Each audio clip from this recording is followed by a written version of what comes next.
Hola, hola, ¿qué tal? Muy buenas tardes para todos, para todas. Bienvenidos. Aquí estamos con la edición domingo de MBD Noticias. 19 grados la temperatura a esta hora en Montevideo. Y como siempre, vamos a tener lo más destacado a nivel informativo de este fin de semana. Saludamos, como siempre, también a quienes nos siguen a través del 6.1, también en todos los cables del país y a través de nuestra emisión en vivo, vía YouTube y, por supuesto, por radio, a través de la Uniradio, la 107.7, la FM de la Universidad de la República.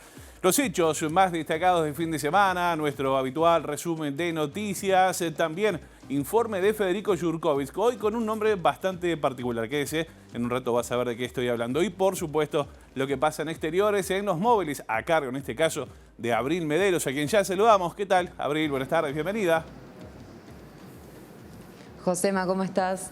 Bueno, hoy estamos en el Teatro Solís porque estamos a tan solo una hora aproximadamente del estreno de la obra Autopsia sobre lo impune, una obra del dramaturgo y director Fernando Parodi que aborda la historia de la masacre de las muchachas de Abril, que también se está conmemorando este domingo, esta historia del 21 de abril de 1974, donde las fuerzas conjuntas durante la dictadura cívico-militar asesinaron a estas tres jóvenes. Estamos hablando de Silvia Reyes, Laura Raggio y Diana Maidanik en Brazo Oriental, que de hecho esta mañana se realizó un acto en conmemoración con la presencia de madres y familiares, la Comisión de Sitios de Memoria, que ya tienen pronta la placa de sitio de memoria para colocar en ese domicilio donde ocurrió hace 50 años esta masacre. Pero más adelante, en unos minutos nada más, vamos a tener la palabra de Fernando Parodi, el director, así que si les parece nos reencontramos en unos minutitos y charlamos con él sobre este estreno tan importante aquí en el Teatro Solís. Claro que sí, Abril, entonces volvemos en un rato al Solís contigo con ese asunto. Bueno, decía, hay mucha información para compartir con ustedes. Aquí están, estos son nuestros titulares. Acto en el barrio y estreno teatral en el Solís en homenaje a las muchachas de Abril asesinadas por un comando militar el 21 de abril de 1974 durante la dictadura de Juan María Bordaberry. El diputado blanco Álvaro Viviano dijo que nadie le avisó que era investigado por presunto entorpecimiento judicial en el caso Penades y adelantó que pedirá cita con la fiscal. El presidente del PIT-CNT convocó a una concentración el sábado 27 en la Central Obrera para partir hacia el Parlamento y entregar las firmas para plebiscitar la reforma jubilatoria. Cabildo Abierto analiza extender la recolección de firmas para reformar la Constitución e impedir la usura y que la votación sea en el balotaje en las departamentales de 2025. Empresas de Estados Unidos iniciaron el 30% de las demandas en los estados latinoamericanos en el marco de los acuerdos de protección de inversiones. La Intendencia de Montevideo completó el programa 100 semáforos, totalizando casi 900 unidades en toda la ciudad desde que la primera fue colocada en 1953 sobre la avenida 18 de Julio. Estados Unidos dio un nuevo respaldo a Israel, vetando el ingreso de Palestina como Estado de pleno derecho a la ONU, respaldado por 12 países en el Consejo de Seguridad. Bueno, muy bien, decir las cosas. Estos son algunos de los temas que tenemos para compartir con ustedes hasta la hora 20, aquí en la pantalla de TV Ciudad con la edición domingo de MBD Noticias. Como siempre también, a esta hora, hacemos un repaso de lo más destacado de la semana en nuestro habitual resumen.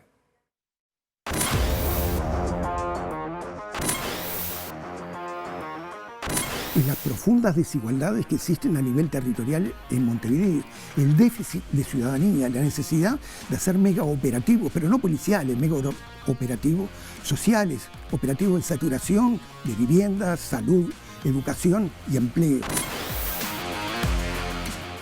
Nosotros otorgamos la información a ANCAP para que brinde el beneficio. Por ende, no es el MIES quien procesa las denuncias se tienen que procesar por la vía penal, ¿no? Cuando lo asesinaron, Vladimir Roslik tenía 43 años, una esposa, Mari Zabalkin, y un hijo de pocos meses, Valery. La madrugada del 15 de abril de 1984 fue secuestrado de su casa en San Javier en un operativo contra miembros de esa comunidad sospechada de comunista por la dictadura. Esto por el origen ruso de sus habitantes, descendientes de los fundadores del pueblo que integraban la comunidad Nueva Israel y habían llegado al país en 1913 aparece escapando del tsarismo. Un caso claro en donde la gestión de la inspección de trabajo hace saltar una situación que trasciende incluso el tema del propio derecho laboral, ¿no? Había algunas condiciones de trabajo que no eran adecuadas, como hacinamiento, condiciones de remuneración, etc. Los objetivos que nosotros nos trazamos en el terreno de contribuir al triunfo del Frente Amplio, en el sentido de fortalecer el espacio sereñista, bueno, hoy por hoy se lograrían con más factibilidad sin nuestra precandidatura. Yo creo que lo que hace es que el Frente Amplio quede más desbalanceado de lo que estaba. Más desbalanceado los sectores, quizá más duros, más radicales, pero bueno, serán los Frente Amplistas que tendrán que jugarlo. Nosotros les estábamos hablando a mucha gente que votó al Frente Amplio y no nos votó el 2019 por prejuicio, porque había manija. Cómo llegamos a esta persona fue buscando parentesco con nuestra base de datos criminal. Queríamos ver si dentro de los criminales que nosotros teníamos en nuestra base de datos podíamos estudiar un tipo de algún parentesco cercano para poder aportar luz a los investigadores de campo. La calle Pou declaró ante el organismo un patrimonio neto de 23.127.616 pesos, lo que a la cotización actual del dólar representa 597.332 dólares. En el documento se especifica que la calle vendió su antigua casa de La Tabona por 550.000 dólares. Y que tuvo además un incremento muy importante en su patrimonio, un 60% creció. Los mejores 5 años. Vamos a comenzar el desarrollo de la información. Lo decíamos en nuestros titulares. El diputado nacionalista Álvaro Viviano dijo que su nombre está sometido al escarnio público. Esto al aparecer vinculado al caso Penades, y pedirá además una entrevista con la fiscal del caso, Alicia Guión. El legislador se manifestó indignado por el hecho de aparecer asociado a un episodio al que calificó como aberrante. La verdad que a mí nunca nadie me dijo nada, no me llamó. Esta causa lleva un año largo y nunca tuve la menor proximidad con la situación. Eso en primer lugar. En segundo lugar, se trata sin lugar a dudas de una causa compleja, aberrante de todo punto de vista, con la cual yo me siento años de distancia de todo punto de vista. Hasta la eventual insinuación da escalofríos. Y yo puedo asegurar, ustedes me conocen, de que bueno, no tengo nada que ver con esa situación. Si hay un punto de proximidad, capaz que hasta lo personal, tiene que ver con que, bueno, yo fui pareja durante mucho tiempo de la que fue su secretaria, que además ya declaró en la causa y lo hizo como testigo. Por tanto, eventualmente capaz sea ese donde está vinculada la asociación. En tercer lugar, yo creo que hay que ir adelante de los problemas. Yo, en este caso, voy a pedir una audiencia con la fiscal, donde tenga oportunidad, el martes, seguramente después del feriado, para, bueno, conocer la situación, esclarecer, charlar con ella, ver un poco el estado de situación, y si ella entiende pertinente que de mí requiera algo, por supuesto que lo va a tener. Bueno, vamos a cambiar de tema ahora. Vamos a hablar de los plebiscitos, o por lo menos algunos de los plebiscitos que están en la vuelta, que se están recolectando firmas justamente para concretarlos. A una semana del plazo constitucional para presentar las firmas, las dos campañas que buscan plebiscitar propuestas en las próximas elecciones nacionales entran en la recta final. Por un lado, está la que impulsa el PIT-CNT, FUCBAN y la FEU, principalmente, que todo indica que ya llegó al menos al mínimo de las 270.000 requeridas. Este sábado, la Unión de Juventudes Comunistas informó que había entregado más de 19.000 adhesiones que, sumadas a las más de 246.000 anunciadas el 2 de abril, casi completan el número final. Faltan sumar las reunidas en los últimos 15 días por las demás organizaciones y partidos políticos que apoyan justamente el plebiscito, y las que se van a recolectar el 26 durante un nuevo aniversario de la FEU. Por todo eso, ayer el presidente del PIT-CNT, Marcelo Abdala, habló de victoria y convocó a una concentración el 27 de abril, previo a la entrega de las papeletas en el Parlamento.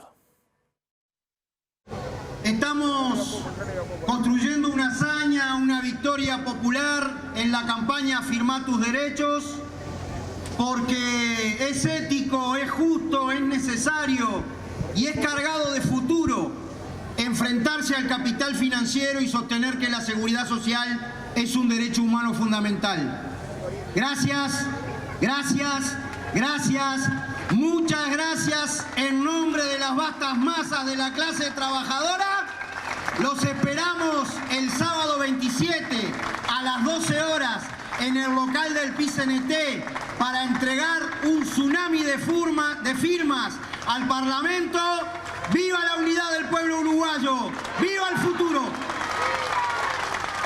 Eso por un lado. Por otra parte, el senador y líder de Cabildo Abierto, Guido Manini Ríos, dijo que llevan reunidas unas 215.000 firmas y que si bien esperan llegar a las 270.000 necesarias, en caso de no hacerlo, buscarán llevar el plebiscito al balotaje y, en última instancia, van a proponer que la consulta popular se someta a la votación en las elecciones departamentales de 2025. Nadie puede dudar de la importancia que ha tenido toda esta movida que hemos impulsado en estos últimos meses. Por primera vez los uruguayos, o muchísimos uruguayos, escucharon la palabra usura. Se dieron cuenta que en este país se venía aplicando usura desde hace muchísimos años y también supieron que eso es una violación a la Constitución de la República flagrante que se hace todos los días en este país y que parece que a muchos no molestara. Por primera vez los uruguayos escucharon un concepto de deuda justa, lo cual implica que también hay una deuda injusta. Lo vamos a seguir hasta completar las firmas. Hay una elección antes que es la del balotaje, es una elección también. Y ahí tendríamos hasta el 24 de mayo. Yo pienso que si no se llegara al 27 de abril, va a ser por muy poco y en pocas semanas más vamos a tener las firmas necesarias. Pero aparte, hay leyes que a veces se dictan en el Parlamento que dicen entran en vigencia con una fecha retroactiva a la fecha de votación. No veo cuál sería el obstáculo de que se vote en mayo algo con vigencia a partir del 1 de marzo anterior. Hablamos de la reforma de la seguridad social, también de este proyecto de Cabildo Abierto que tiene como fin, evitar la usura en prestamistas y demás, y financieras, pero también Manini se expresó a otro asunto y justamente confirmó que van a impulsar el proyecto, van a apoyar el proyecto que impulsa el sector Colorado Ciudadanos para establecer la obligatoriedad de que el ingreso y los ascensos en las intendencias sea por concurso. Si bien el tema será discutido oficialmente este miércoles en la mesa política, hay consenso sobre esta decisión, dijo Manini. Cabildo Abierto va a acompañar, más allá que formalmente la mesa política se reúne el próximo miércoles, pero ya he hablado con los integrantes de la mesa política, hay consenso, yo diría que hay unanimidad de que vamos a acompañar ese plebiscito porque entendemos que es bueno, aparte queremos ser coherentes con lo que votamos en el Senado, que votamos a favor del proyecto de ley que había presentado el extinto senador Adrián Peña. Y en ese sentido, ¿cómo ven lo que propone, eventualmente podría proponer el Frente Amplio sobre extender esa medida a toda la administración? Por lo que hemos sabido de la propuesta del Frente Amplio, estamos totalmente de acuerdo, también la acompañaríamos si se extiende a toda la administración. Ahora consenso finalmente se va a discutir esta semana entonces. Bueno, vamos a meternos ahora en asuntos vinculados al pasado reciente, porque la referente de madres y familiares de detenidos desaparecidos, estamos hablando de Elena Zaffaroni, dijo que si bien el actual gobierno financió varios programas vinculados al tema, votó normas que, según dijo ella, consideran regresivas. En ese marco, adelantó que después de las internas de junio van a pedir entrevista con las y los candidatos presidenciales. Los gobiernos hacen muy poco, demasiado poco, y en este gobierno se votaron también, a pesar de que ofrecían su compromiso y en algunas cosas apoyaron con un presupuesto la búsqueda, votaron leyes absolutamente regresivas en este sentido, contradictorias para la verdad, totalmente opuestas en el sentido contrario de un armado, de una verdad y de una profundización de la justicia. Y lo que ninguno ha hecho es entregar información, que es lo que debería ser, que esta campaña electoral hubiera un compromiso profundo para entregar toda la información sobre lo que pasó y sobre los detenidos desaparecidos. Tiene que ser una política de Estado todos los partidos nutren estos trabajos, nutren las marchas, todas las personas, los ciudadanos, porque crece en el país y crece en nombre de después votan lo que sea, ¿no? Y los gobiernos no prestan atención a esa demanda. Y esa demanda pensamos ponerla sobre la mesa en diálogo, sí, cuando estén los candidatos veremos. Bueno, Zaffaroni hizo estas declaraciones durante un acto homenaje por los 52 años de los asesinatos de Ivette Jiménez y Luis Martireni, que incluyó justamente una colocación de una placa de memoria por parte de la Comisión de Vecinos del barrio Malvín. El hecho ocurrió el 14 de abril de 1972 en la calle Amazonas 1440 en el marco de un operativo de persecución y captura de integrantes del MLN. La importancia es visibilizar a los muertos asesinados en Uruguay, que no han tenido es algo que no se ha reconocido, que no ha tenido la trascendencia que debería tener en este momento. Son muchos y murieron en territorio uruguayo, y creo que eso y las responsabilidades que eso conlleva para algunas personas es lo que ha hecho que el tema sea mucho más silenciado que otros temas de derechos humanos. Mis padres no lucharon contra la dictadura, que había antes de la dictadura una tiranía que prohibía palabras, que torturaba obreros, que prohibía huelgas, que buscaba a los trabajadores en su casa si hacían huelga, y que mis padres y todos sus compañeros luchaban para cambiar esta sociedad por una sociedad mejor. Todos los episodios que sucedieron en este mes, en el año 72, fue un antes y un después para los pasos de la dictadura. Acá donde acribillaron al matrimonio Martirena en un operativo, ellos eran integrantes del MLN, pero no permitieron que se entregaran sin resistencia, sino que acribillaron el lugar. Hoy es 21 de abril, se cumplen 50 años del asesinato justamente de las muchachas de Abril. Se trata de uno de los casos más emblemáticos del terrorismo de Estado en nuestro país, que motivó además que en el año 2021 la Corte Interamericana de Derechos Humanos condene a Uruguay a reconocer justamente su responsabilidad en estos asesinatos. Washington Barrios no estaba en su apartamento en la madrugada del 21 de abril de 1974, cuando un grupo de Comando de Artillería 1 se apersonó en el lugar en un operativo del Organismo Coordinador de Operaciones Antisubversivas. Quien sí estaba en la casa de la calle Mariano Soler 3098 era la esposa del militante Tupamaro, al que el ejército buscaba detener. Silvia Reyes tenía 19 años y estaba embarazada. Esa noche la acompañaban sus compañeras, Laura Raggio, también de 19 años, y Diana Maidanic, de 22, que se habían quedado a estudiar y a dormir. Las tres militaban en el Movimiento de Liberación Nacional Tupamaros.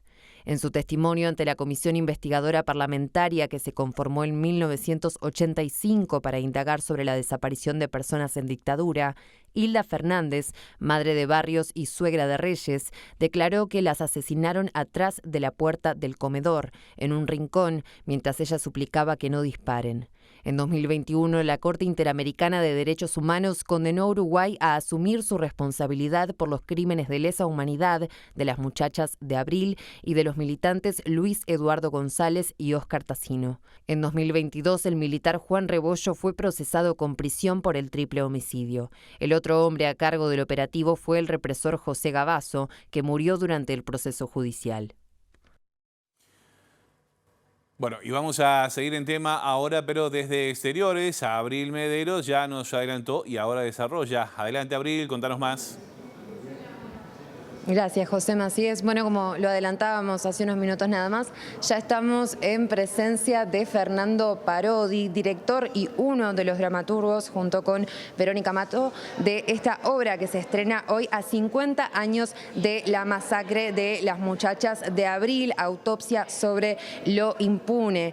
Fernando, muchas gracias por estos minutos y felicitaciones por este estreno. ¿Cómo te sentís, cómo se vive este día, que además es el aniversario, este 21 de abril de 1974, que cumple 50 años hoy?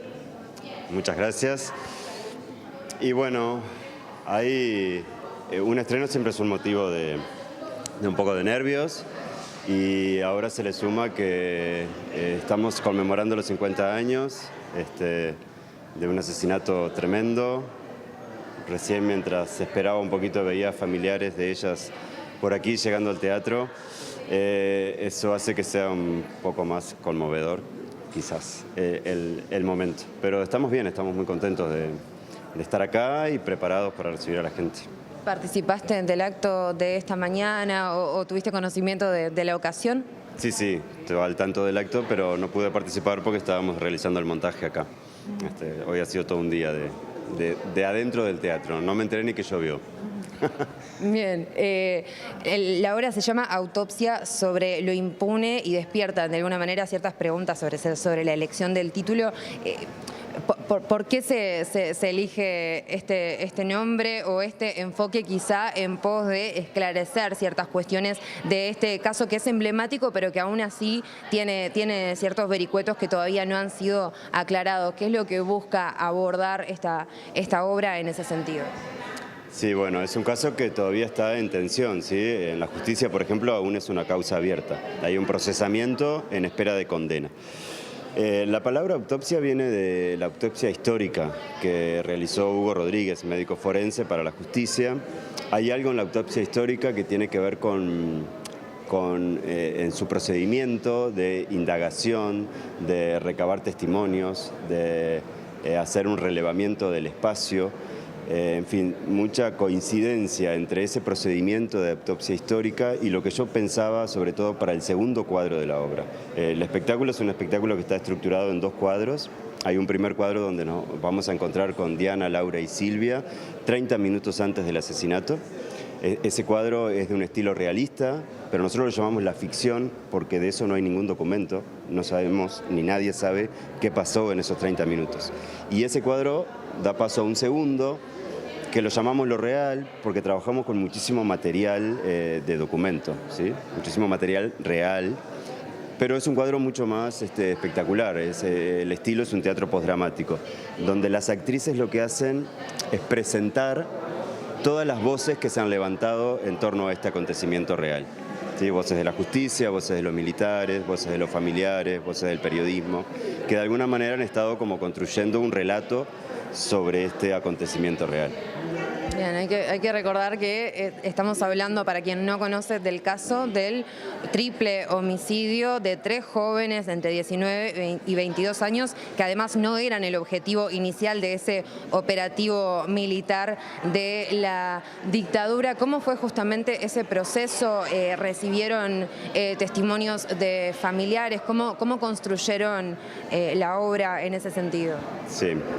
Hoy se están cumpliendo los 50 años, a las 2:45 de la mañana se cumplieron los 50 años del asesinato. Fue un operativo represivo del órgano coordinador de operaciones antisubversivas, militares y policías, que estaban en busca de Washington Barrios, el esposo de Silvia Reyes, una de las asesinadas. Y bueno, a mí me impactó el operativo por la juventud de las víctimas, 2, Laura y Silvia de 19 años y Diana de 22, el hecho de ser mujeres, el exceso de la violencia. Entonces ahí hubo una primera reacción en mí que tuvo que ver como más con el ámbito privado, que me conmovió mucho ponerme en el lugar de esas familias, ¿sí? Y ahí observé como una tragedia privada. Pero si eso me estaba pasando a mí muchísimos años después, entendí que esto era una tragedia más colectiva y ahí sí empecé a ver esto de todo lo que se ha construido en torno, ¿no? Entonces ahí empezó como la investigación. En la investigación hubo gente que aportó mucho material, ¿sí? La autopsia histórica fue clave, condicionó el nombre incluso, y también desde la justicia hay mucho material porque es una causa que la primera denuncia se hace en 1986, o sea, el periplo en la justicia es extensísimo, y también en la Corte Interamericana de Derechos Humanos en el 2007, por lo tanto ahí hay mucho material, los abogados de IEL Sur, Martín Fernández, y después testimonios y de la familia, ¿no? Yo lo primero que hago es ponerme en contacto con la Comisión Memorias Muchachas de Abril, así que está integrada básicamente por hermanos, primos, sobrinos, porque necesitaba también como tener el aval de ellos de poner este espectáculo en escena. No los contenidos del espectáculo, pero sí de que pusiéramos en escena un espectáculo que habla de sus familiares tan cercanos. Entonces también los entrevistamos con ellos, nos entrevistamos con testigos presenciales del acontecimiento y bueno, todo ese corpus de material fue dando lugar al segundo cuadro, en donde mucho de ese material pasa a la escena directamente y a nivel de material para poder construir a estos personajes en el primer cuadro, ¿no? Que es más de representación. Fernando, muchísimas gracias por estos minutos y bueno, mucho éxito en este estreno. Teníamos entonces la palabra de Fernando Parodi, el director de Autopsia sobre lo impune, que recordemos estrena esta noche, este domingo, y va a estar disponible en cartel hasta el 12 de mayo aquí en el Teatro Solís para quien esté interesado. Volvemos a estudios. Muy bien, muchas gracias Abril Mederos por tu trabajo allí desde el Teatro Solís, ¿no? Hoy, como decíamos, ¿no? Se conmemoran 50 años del asesinato de las muchachas de Abril, lo que no fue un enfrentamiento, como que muchos años se quiso imponer esa teoría, pero bueno, las pericias del momento, entre otras cosas, señalan que fueron acribilladas por los militares allí de la dictadura y que ellas no tenían un poder de fuego como para poder responder. Un dato que, vale la pena aportar en este marco. Bueno, les contábamos también, hace un rato les contábamos de lo que decía el presidente del PIT-CNT, Marcelo Abdala, a propósito de la campaña de recolección de firmas contra la reforma jubilatoria. Las declaraciones fueron realizadas este sábado en el acto por el aniversario de la masacre de 8 militantes comunistas de la seccional 20. Esto ocurrió el 17 de abril de 1972. En ese contexto, la precandidata del Frente Amplio, Carolina Cose, puso el foco en la importancia que tuvo y tiene la unidad para su fuerza política. Creo que es tan importante que los frente amplistas nos mantengamos unidos. No distraernos con nada, no dejarnos dividir. ¿Ustedes se imaginan cuál sería, qué dirían cualquiera de nuestros mártires, los mártires de la 20, pero lamentablemente la larga multitud, enorme multitud de mártires del Partido Comunista, del Frente Amplio, los mártires del Uruguay? Si hoy escucharan a la derecha hablando de la polarización del Frente Amplio, ¿de qué polarización me están hablando? Si nosotros tenemos una épica que nos mira desde el fondo de la historia, que nos mira desde las compañeras y los compañeros que con miedo se animaron a llevar unas rosas o unos claveles cuando se acercaba la fecha, una militancia que nunca abandonó la calle, una militancia que hoy sigue enarbolando banderas, sigue recorriendo los barrios, sigue pintando muros, sigue cuidando locales, sigue arriesgándose. Una militancia que construyó ese enorme programa que nos une, que siempre nos ha unido. Cambiamos de tema una vez más. Les contamos que UTE comunicó que a partir del próximo 1 de mayo subirán los precios para la recarga de los vehículos eléctricos en los puntos habilitados por la empresa pública. Además, comenzará a regir una multa para aquellos usuarios que permanezcan conectados sin que el auto se esté cargando. A partir del 1 de mayo, el precio de la recarga de vehículos eléctricos en los puntos habilitados de UTE subirán según las distintas modalidades, de acuerdo con la información que la empresa comunicó a los usuarios del servicio en las últimas horas. Los precios en los puntos de carga de corriente continua serán 8,57 pesos masiva por kilowatt, 97 pesos masiva el fijo por conexión y 9 pesos masiva por minuto de conexión sin carga. Por su parte, los precios en los puntos de carga de corriente alterna serán 7,54 pesos masiva por kilowatt, 40 pesos masiva base por conexión y 7 pesos masiva precio por minuto de conexión sin carga. Estos valores regirán durante las 24 horas del día de manera constante y a partir del 1 de mayo también entrará en vigencia un descuento para vehículos de uso particular y flotas empresariales hasta el 31 de diciembre de 2025. La multa por uso del servicio sin necesidad busca mejorar la fluidez del acceso a los puntos de carga y según precisó la UTE, la sanción correrá después de los 20 minutos de iniciada la infracción. Nos metemos en asuntos políticos ahora, pero que vinculan a Uruguay, pero tienen que sus epicentros fuera de fronteras. Por ejemplo, les contamos que la Corte Electoral uruguaya no fue invitada hasta el momento por Venezuela para participar de las próximas elecciones en aquel país el próximo 28 de julio. Los comicios en el país caribeño se dan en el marco de un conflicto regional en el que pocos países respaldan el proceso democrático en Venezuela. Fuentes de la Corte Electoral dijeron a MBD Noticias que el Consejo Electoral venezolano no solicitó observadores uruguayos para el 28 de julio, como tampoco lo había hecho en 2018 con el Frente Amplio en el gobierno. En ese entonces la Cancillería reconoció el triunfo del oficialismo, pero expresó que la elección confirmó la necesidad de un diálogo nacional amplio, inclusivo y respetuoso entre todos los actores políticos y sociales. Por su parte, la Organización de Estados Americanos concluyó que los comicios no tuvieron las garantías necesarias, marcando un quiebre en el vínculo de Venezuela con la OEA y buena parte de los países que la integran. A tal punto que en 2019 la OEA auspició la proclamación de Juan Guaidó como presidente venezolano y su secretario general, Luis Almagro, alentó una invasión militar durante un acto en la frontera colombo-venezolana. Tanto Guaidó como las sanciones no dieron el resultado esperado de derrocar a Maduro, y con la llegada de Joe Biden a la Casa Blanca en 2021, Guaidó perdió el apoyo externo. Si bien la presión de Washington sobre Caracas disminuyó, la tensión aumenta a medida que se acerca el 28 de julio por el reconocimiento internacional que tendrán o no los comicios, en los que competirán 13 candidaturas. En este contexto, el gobierno de Nicolás Maduro, que va por la reelección, firmó un nuevo convenio con la Comisión de Expertos Electorales de Latinoamérica, que ya participó de anteriores elecciones, destacando la transparencia del sistema venezolano. La Comisión de Expertos es reconocida por su neutralidad, al estar integrada por ex autoridades electorales latinoamericanas y desplegar habitualmente misiones en todos los países.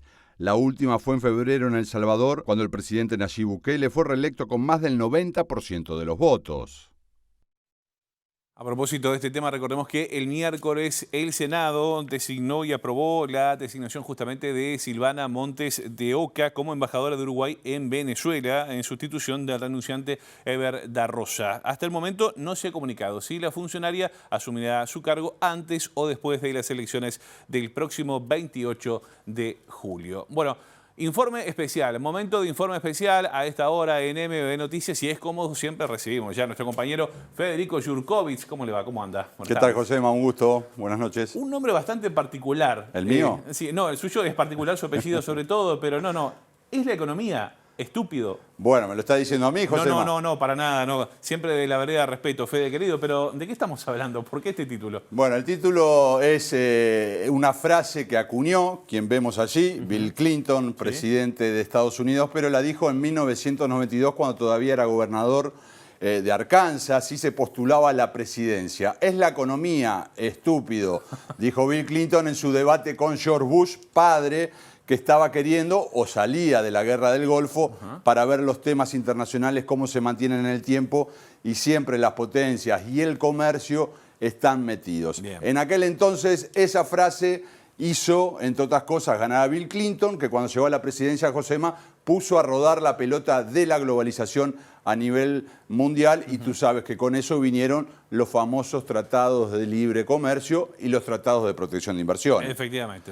Y a partir de entonces, a raíz de esos tratados que vinculan comercialmente a los países, pero sobre todo a las empresas, se creó una industria privada de los juicios de los inversores, ya no de los estados, pero sí contra los estados nacionales, preservando justamente las inversiones. La primera denuncia presentada contra un país latinoamericano fue en 1996 contra Venezuela por temas mineros, y una empresa estadounidense fue la gestora. Digo porque todo esto empezó con Bill Clinton, con el Tratado de Libre Comercio conocido como NAFTA, que gobierna hoy por hoy con otro nombre en América del Norte, y a partir de ahí se empezaron a replicar con todos los países. Josema, hay un instituto que es el Transnational Institute, que investiga todos estos temas vinculados a los juicios que les hacen a los países latinoamericanos, y que Uruguay ha sido protagonista en algún caso. Recientemente teníamos el pronunciamiento contra el caso Pluna, contrario a Uruguay, pero también el de Philip Morris, que en su momento ganó Uruguay. De los 5 casos que se presentaron contra Uruguay, Uruguay ganó 4 y perdió este último en el gobierno de Luis Lacalle Pou. Efectivamente, son un montón, más de 300. Bueno, esta es la lista. Desde 1996 hubo 327 casos contra estados de Latinoamérica. La mayoría, como ves ahí, tienen relación con la minería, el gas y petróleo, nuestros recursos naturales entonces. Sí, interés de Estados Unidos siempre. Exactamente. Y el 104 iniciados, que son el 30% aproximadamente, son de inversores estadounidenses contra 23 de los 46 que hay en América Latina y el Caribe. Mirá la cifra. 33.630.000, es un disparate. Todas esas son los montos acumulados de los juicios ganados por inversores contra estados latinoamericanos y que evidentemente te modifican presupuestos por lo que implican monetariamente. Pero además, decir como un dato a colación de esto, por hora los abogados, los bufetes que trabajan en esto, ganan $1.000 por hora. Ecuador, y después te explico por qué, Josema, es un caso testigo en esto. Hablamos con Luciana Giotto, que es investigadora del Transnational Institute, y esto nos decía sobre Ecuador y los casos que sufre como ejemplo de lo que pasa en la región. A ver. Chevron contra Ecuador es uno de los casos más resonantes, creo que a escala mundial, ¿no? Donde se le hizo un juicio a la empresa Texaco por daño ambiental en la Justicia Nacional. La Justicia Nacional falla en contra de la empresa, donde se le obliga a hacer una reparación histórica gigantesca a las comunidades afectadas y además a remediar el daño ambiental en la Amazonía ecuatoriana, pero por otra parte Chevron utiliza el arbitraje y tiene 3 demandas contra el Ecuador, 2 directamente relacionadas con este caso, y donde el tribunal arbitral falló diciendo que Ecuador debía, la palabra sería desoír el juicio nacional. O sea, es lo que tenemos estamos frente a un sistema de justicia privado y privilegiado para el inversor extranjero. Es un sistema privado que saltea la justicia nacional para generar un ámbito en donde el inversor tiene todas las de ganar frente a comunidades afectadas por daños de diferente tipo, ¿no? Entonces, esa es una realidad, sí. Clarísimo. Bueno, ¿qué pasa con Ecuador, Fede? Bueno, Ecuador lo elegimos también, Josema, por lo que ha pasado últimamente en su disputa con México, el asalto a la embajada, pero ha sido en todo este proceso clave en muchos sentidos. Hoy, domingo, debe haber cerrado hace poquitos minutos por la diferencia horaria las urnas a una jornada de consulta popular convocada por Daniel Noboa, el presidente de Ecuador, con un foco puesto en la seguridad, pero también con otras preguntas para ver si la ciudadanía quiere volver a incluir, en este caso, los centros de arbitraje para dirimir este tipo de disputas. ¿Por qué, Josema? Porque durante la primera ola de gobiernos progresistas, que incluyó a Ecuador, obviamente con Rafael Correa, si no me equivoco, en el año 2008, en la Constitución ecuatoriana se prohíbe la existencia de los arbitrajes que plantean los tratados de libre comercio y entonces sacaron de la Constitución los tratados de protección de inversiones. Claro. También lo hizo Bolivia y también lo hizo Venezuela. Son los 3 países de la región que se salieron de este sistema. Brasil, como potencia, no firma tratado de protección de inversiones. Y sobre esto nos cuenta ahora también la investigadora, porque es lo que se viene. Los países están saliendo de este tipo de tratados.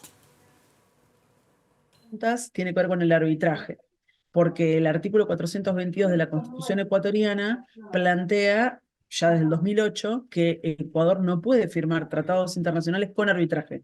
Y ahora lo que está tratando de hacer el gobierno de Noboa es salirse tratar de hacer un bypass de ese artículo, modificar el artículo de la Constitución. Entonces, ¿qué es lo que está mostrando también? Digamos, a nivel de la local, regional, se sigue utilizando este mecanismo, pero a nivel global, y eso es algo que también es interesante para mostrar, porque es algo que se sabe poco, por ejemplo, en Argentina, digamos, solamente la gente que trabaja este tema sabe, muchos países están revisando su andamiaje de tratados con protección de inversiones. O sea, hay casos muy grandes, como por ejemplo, yo te decía, India. India se salió. Denunció todos sus tratados de inversión. Sudáfrica denunció varios tratados, incluido el tratado con Alemania. Bueno, Ecuador, Venezuela y Bolivia se habían salido de sus tratados, pero ellos son los que utilizaron la estrategia más radical. Pero otros países como Indonesia, Australia, Nueva Zelanda, ya no firman tratados con protección de inversiones. Eso es interesante también, ¿no? Hay un marco en el cual estamos dentro de un contexto en el cual hay una revisión del sistema ¿Por qué? Por los impactos que ha tenido este sistema, porque ha tenido impactos gigantescos, ¿no? Bueno, Brasil claramente juega fuerte porque tiene músculo para poder hacerlo. No sé qué pasa con Uruguay en este caso. Bueno, justamente lo poníamos como ejemplo de lo que está pasando. Es una discusión. Nosotros estamos en campaña electoral, pero estos temas no están en agenda, Josema, claro. Y me parecía importante también decir que esto es lo que está en discusión. ¿Por qué, a su vez, Josema? Acá tenemos la versión 2. Sí, yo le iba a decir, pero me cambió los jugadores, porque primero teníamos a Clinton y a Lacalle Padre, y ahora hay un Joe Biden y un Luis Lacalle Pou. Bueno, la frase se mantiene porque es original en aquel entonces. Claro. Hoy los protagonistas son estos, los que tenemos como presidente de Estados Unidos y de Uruguay. ¿Y por qué? Porque el 7 de marzo el ministro de Industria, Omar Paganini, anunció a la prensa que Estados Unidos, en un acuerdo demócrata y republicano, envió al Congreso una ley para beneficiar impositivamente a Uruguay, pero también para que acelerar los tratados, de un tratado comercial con Uruguay y la posibilidad de que Uruguay ingrese al Tratado de Libre Comercio de América del Norte, que es el que más juicio genera, claro. Josema. Entonces, estar alerta ante eso, pero también decir que Uruguay, y este es el dato que surgió en las últimas semanas también, por primera vez una empresa uruguaya, se llama Delibes y gira en el rubro de las viandas escolares, acaba de debutar en este arbitraje internacional presentando una demanda contra Chile de Gabriel Boric. ¿Querés saber por qué? ¿Por qué? Porque en 2019, durante las protestas de los estudiantes, entregaban viandas pero nadie las comía y entonces no se las pagaban y entonces ahora le denuncia al Estado por 80 millones de dólares, le reclama Delibes, una empresa uruguaya, al Estado chileno. Podríamos decir que todo esto se hace al amparo del Tratado de Protección de Inversiones entre Uruguay y Chile, ¿verdad? Claro. Pero no, lo hace esta empresa uruguaya de capitales estadounidenses a través del Tratado Comercial que tiene firmado Chile con Estados Unidos. Hecha la ley, es la economía. Gracias, Fede. Bueno, muy bien, nosotros les contamos ahora otras informaciones que han surgido en las últimas horas y tienen como protagonista al narcotraficante uruguayo Sebastián Marcet. ¿Por qué? Bueno, esto ocurre en 3 países. En Uruguay, por ejemplo, la noticia fue que justamente se suspendieron las audiencias fijadas por la entrega del pasaporte cuando estaba preso en Dubái. La razón de esta suspensión, ¿saben cuál fue? Goteras en Fiscalía. El fiscal del caso, Alejandro Machado, dijo que no hay estimaciones sobre cuándo podría retomarse el proceso. Por otro lado, en Paraguay, la Fiscalía dispuso que continúe el juicio contra el senador Erico Galeano, investigado por poner su avioneta al servicio de la organización liderada por el narco uruguayo y su socio local. Estamos hablando de Miguel Tío Rico Infran, que ya está preso. Finalmente, decía 3, Uruguay, Paraguay, ¿y qué pasa en Bolivia? Allí, un testigo declaró que Marcet pagó $300.000 al presidente de la Asociación Cruceña de Fútbol para acortar de 48 a 2 horas el plazo para poder ser fichado como futbolista y poder disputar su primer partido ese mismo día. ¿Dentro del caso Marcet? Dentro del caso Amorín. No conozco a Marcet. ¿Usted conocían, tuvo algún contacto con el señor Amorín? No, no lo conozco. ¿Por qué lo denuncia el señor Amorín? No, no lo estoy denunciando a él. Estoy denunciando a dirigentes de la Asociación Cruceña de Fútbol. ¿Por qué lo están denunciando? ¿A los dirigentes? Sí, ¿por qué, doctor? Por agarrar plata de gente que no tiene por qué agarrar. ¿Confirma que agarraron plata del señor Amorín? Sí. ¿Cuánto obras hicieron con esa plata? Unos 300.000 más o menos agarraron. ¿Bolivianos? Dólares. ¿Qué dirigente? Así declaraba el presidente del club Sport Boys de Santa Cruz a la prensa antes de hacerlo en Fiscalía en el marco de una de las causas abiertas contra el narco uruguayo en ese país, al que ingresó como Luis Amorín de origen brasileño. En julio de 2023 la policía boliviana lo detectó en Santa Cruz luego de pasar 18 meses prófugo, desde que en febrero de 2022 salió de una cárcel en Dubái, gracias al pasaporte uruguayo que le otorgó el gobierno. Sin embargo, en aquella ocasión no pudieron capturarlo porque le filtraron el dato antes de que llegara la policía, según audios que el propio Marcet envió a la prensa. De acuerdo con el abogado Pérez, Marcet pagó $300.000 a la Asociación Cruceña de Fútbol para poder ser habilitado como jugador del club Los Leones El Torno y debutar en el mismo día en apenas 2 horas. Al respecto, Pérez señaló que las reglas establecen un mínimo de 48 horas, violentando así la normativa sobre la base de un dinero producto del narcotráfico. El caso seguirá en las próximas semanas y se esperan ahora los descargos de las autoridades del fútbol boliviano. Faltan 13 minutos para las 20 horas. Seguimos avanzando en la información en la edición domingo de MBD Noticias y les contamos que mañana lunes se va a comenzar la temporada 2024 del Centro Cultural de Música con el eslogan "En Montevideo también suena la mejor música del mundo", y lo hace con el concierto de un destacado pianista a nivel internacional. Se trata de Vikingur Olafsson, artista islandés que ha causado impacto con su combinación de musicalidad del más alto nivel y programas visionarios. Sus grabaciones tanto de clásicos como Bach y Mozart y de contemporáneos como Philip Glass lo transformaron en uno de los pianistas más solicitados y con más de 600 millones de reproducciones. En octubre de 2023, Olafsson publicó su álbum de las variaciones Goldberg de Bach y está dedicando toda su temporada 2023-2024 a una gira mundial de las variaciones Goldberg, interpretando la obra en varias de las principales salas de conciertos del planeta. Mañana lunes se le podrá escuchar en el Teatro Solís a partir de las 19:30. La temporada del Centro Cultural de Música continuará con varios conciertos en el año, teniendo su punto más alto el 4 de septiembre con la visita de otro pianista, el chino Lan Lang, catalogado desde hace años entre los mejores del mundo. Bueno, uno de los temas que les contábamos en nuestros titulares en el arranque de esta edición tiene que ver con que la Intendencia de Montevideo completó la instalación de 100 nuevos semáforos en distintos puntos de la capital en el marco de un programa que busca mejorar el tránsito, reducir la siniestralidad y además brindar mayor seguridad peatonal. La iniciativa se puso en marcha, ven ustedes, hace un año, en el 70 aniversario de la colocación del primer semáforo de la ciudad en 1953. Actualmente hay unos 900 semáforos en la capital. En 1953, la Intendencia de Montevideo inauguró los primeros 10 semáforos, colocados sobre la avenida 18 de Julio desde Andes hasta Ejido. Su irrupción en el tránsito causó algo de confusión al principio, tal como lo consignaba un informativo de la época. 70 años después, cuando la Intendencia anunció el 18 de abril de 2023 que pondría en marcha el proyecto 100 semáforos, la cantidad de unidades era de 785, aproximándose actualmente a las 900. La inversión de $2 billones fue la mayor realizada en menor cantidad de tiempo en materia de semaforización y estuvo a cargo del Departamento de Movilidad y de la División Tránsito. La distribución abarcó zonas céntricas y periféricas y el orden de instalación se definió en función de variables técnicas como siniestralidad del cruce, cercanía con escuelas o centros de salud, existencia de cebra en el lugar y tránsito peatonal. En mayo de 2023 se comenzaron a instalar 26 semáforos con tecnología adaptativa que permite sincronizar las luces según las necesidades del tráfico. Y en una segunda fase, a partir de agosto y hasta comenzado abril de este año, se colocaron semáforos en 80 cruces seleccionados a partir de un listado de solicitud de vecinos y vecinas, gestionado por el Servicio de Ingeniería de Tránsito. Vamos a hablar de fútbol ahora porque se jugó este fin de semana la 9ª fecha del torneo de apertura de Primera División. Peñarol, que le ganó ayer 3-1 a Boston River, sigue liderando el campeonato, al tiempo que Nacional goleó a Rampla Juniors 6-2 en el Gran Parque Central. Otra gran victoria de Peñarol, otro triunfo del equipo de Diego Vicente Aguirre para seguir en lo más alto del torneo apertura. Fue hasta el Estadio Campeones Olímpicos de Florida. Le ganó a Boston River por 3-1, por momentos con buen juego y con un Sequeira que está realmente intratable. Volvía el argentino.